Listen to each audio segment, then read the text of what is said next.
Welcome to On the Set. I'm Jeannie. I have an amazing guest today. Have you ever been to a one-woman show or a one-man show? Have you ever done that and wondered how do they do it? Well, I'd really like to introduce Christin Jezak. Welcome to On the Set. I'm so proud to have you here. Pink. Oh, Gina, pink. Now that is your color. Imagine a soft spring day in May, the sweet aroma of cherry blossoms in the air, and my favorite, lilacs and mimosa. Just not together because that'll make you sick to your stomach. And we don't need you stumbling down the aisle, all woozy with a dizzy spell. The alcohol from the night before will do enough damage to us. Never mind the smell of that. Yes, us. Aren't you going to invite your own dear mother to your bachelorette party?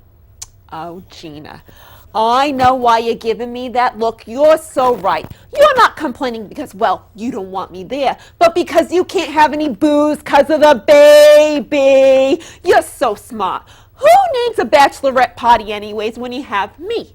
You can have just as much fun right here in this room. I can do your hair and your nails the night before, and we can watch movies like, Terms of Endearment, and I can give you a bikini wax. Or is it a Brazilian? What? I'm your mother. What are you going to do? Have one of those tan, blonde, bleached-haired teenagers do it at one of those glitzy salons?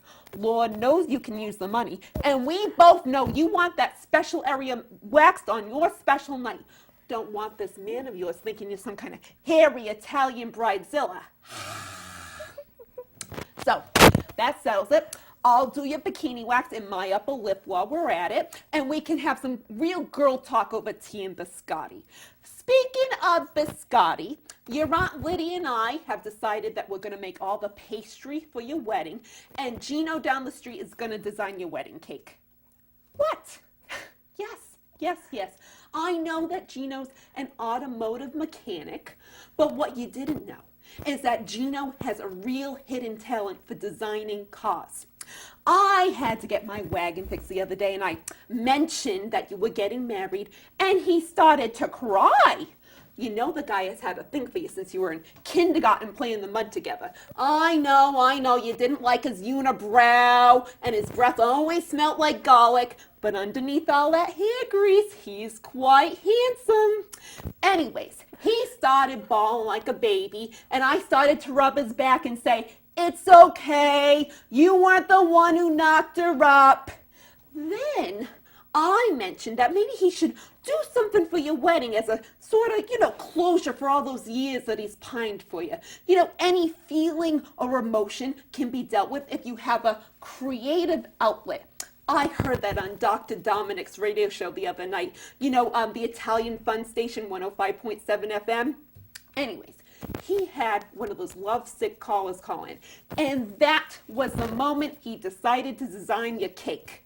Well, actually, first he wanted to design your wedding dress, but you can thank your mother for talking him out of that one. All I had to say is, Gino, all that lace, what would your father think? And he changed his mind real fast on that one. See, so you can trust me. So now you don't have to worry about spending hundreds of dollars on a wedding cake, and Gino can put the pictures of your wedding cake in his portfolio for art school. Everyone wins.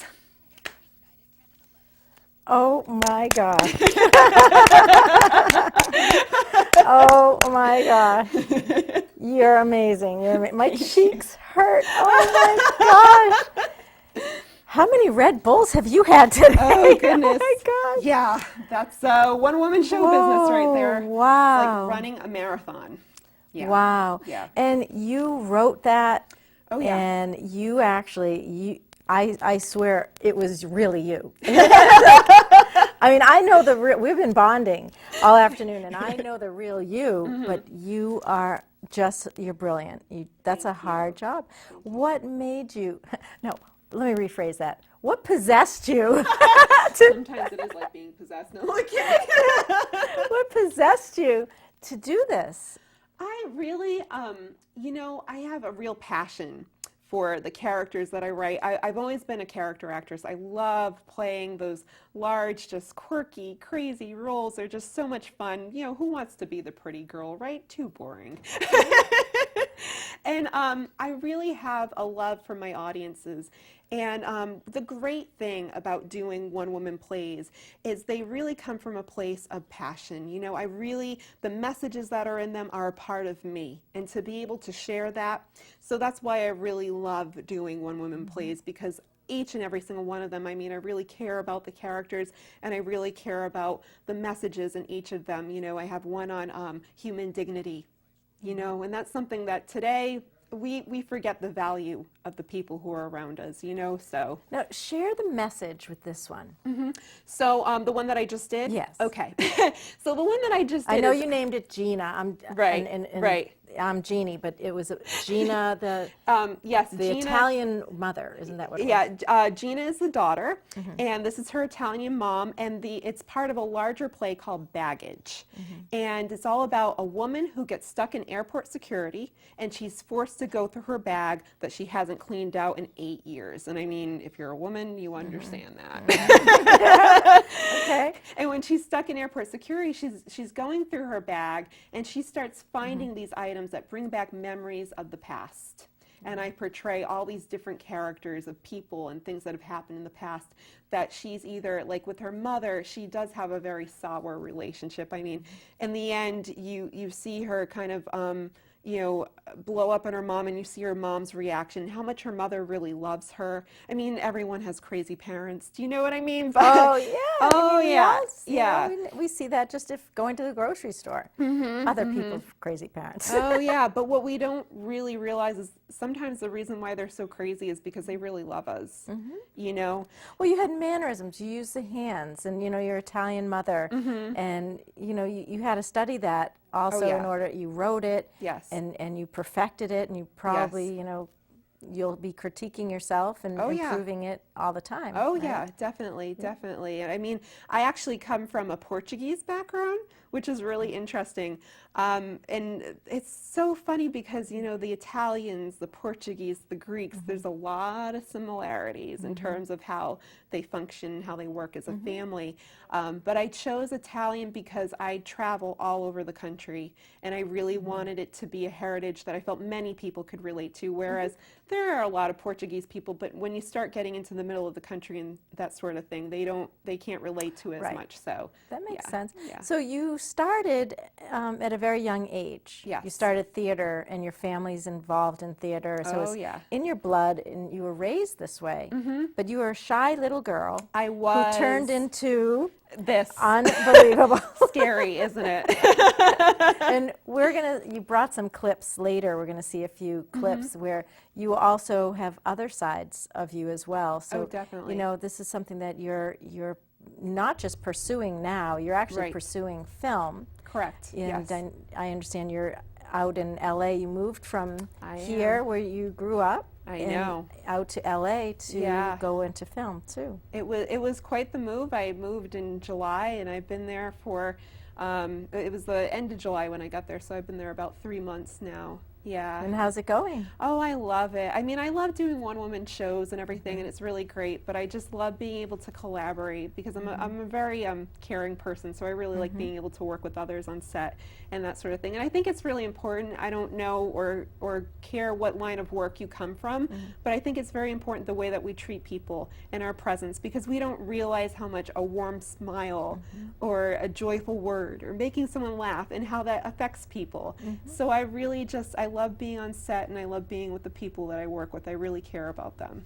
Well, one thing I found interesting in talking with you and getting to know you is that you decided, I mean, first of all, it's hard to just pick up and go across country like Oh, you yeah. did, but you also went to Australia and you Yes. took this there. Do you want to talk about that?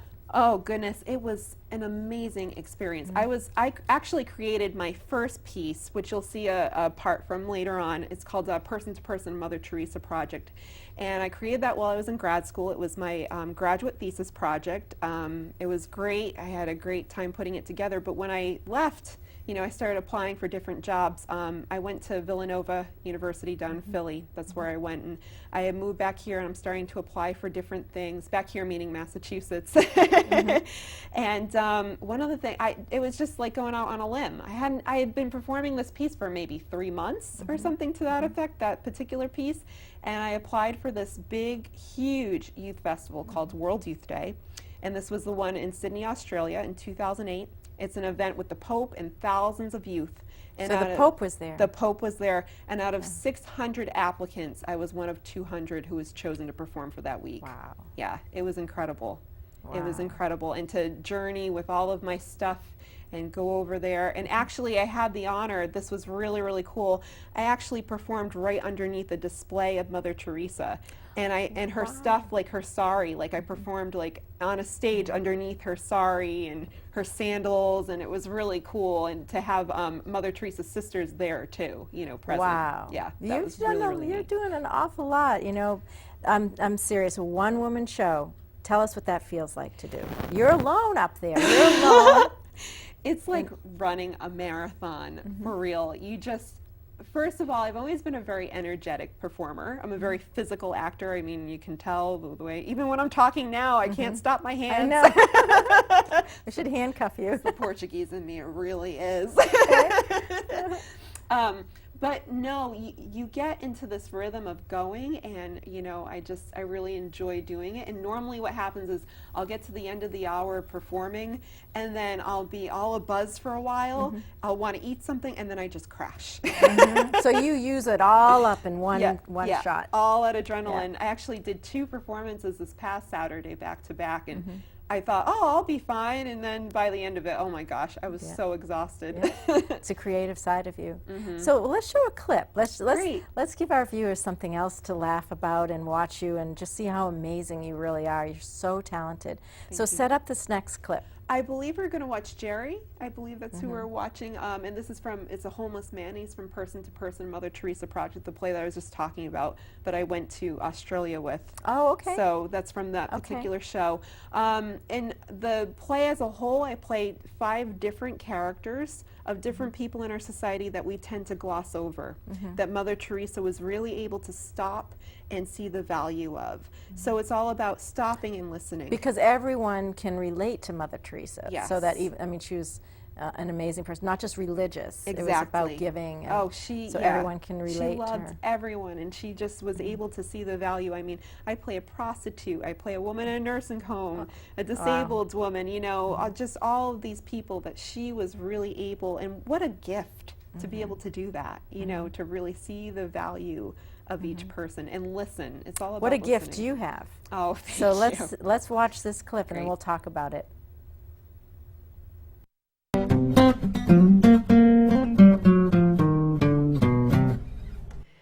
Let's see how we did today.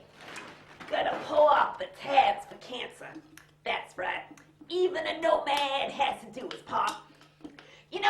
Normally about this time you'll lower your eyes and scurry away. But I see that's not the case for you folk. Nope, you're sticking around. Although, sometimes someone's kind enough to buy me a coffee and a sandwich, at which point I am satisfied for a while. Don't get me wrong, I understand that my appearance is not the most welcoming, but you have to remember that at some point I came from some kind of family with some kind of roof over its head, and Arkansas family to be exact. So, how did I get here? Well, I was a music major at New York University. That's right. I've been here for 27 years of my life. Doesn't seem like that long, but you know what? Time flies. Anyway, I didn't quite make it as a musician. As a matter of fact, I barely made it through college. My father and I never did see eye to eye. He wanted me to be a successful businessman or whatever that means. I wanted to be the next long-haired, bell-bottomed, nicotine-induced rock star. Yeah, that's right. They all be cheering my name. Jared, Jared, Jared. all up there in lights. Oh, yeah.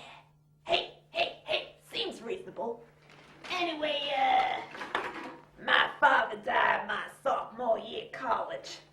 Then, well, I got sort of depressed.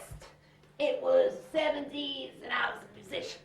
Didn't take long for me to find a way to ease my pain, if you know what I mean. Hey, I'm clean now, though. It's funny. Never seems to matter when you did what you did. Society still passed on that same frown of disapproval. It's kind of funny looking at all those frowning faces.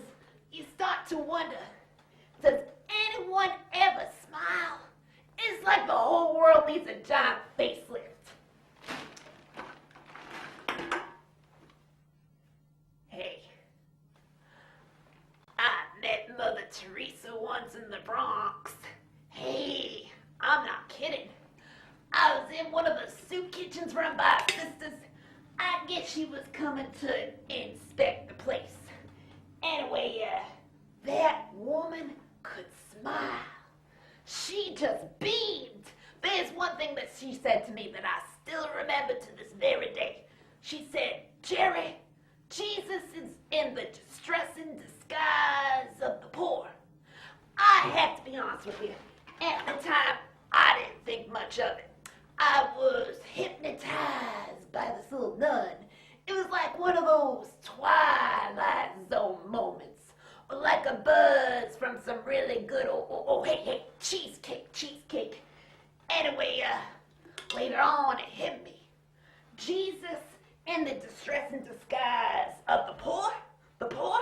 You mean to tell me I'm God? I got God in me? You mean to tell me I got Jesus in me playing peekaboo? Hey, hear it and weep. That's right. I got God in me. Oh my gosh, I'll tell you, if you ever, this acting thing doesn't work out, you have a career as a homeless person. There we go. Oh my gosh. Mom would be so proud. I forgot that was you. I look over at you while we're watching it, and I'm like, oh my gosh, wait, that's you. Like, that's how good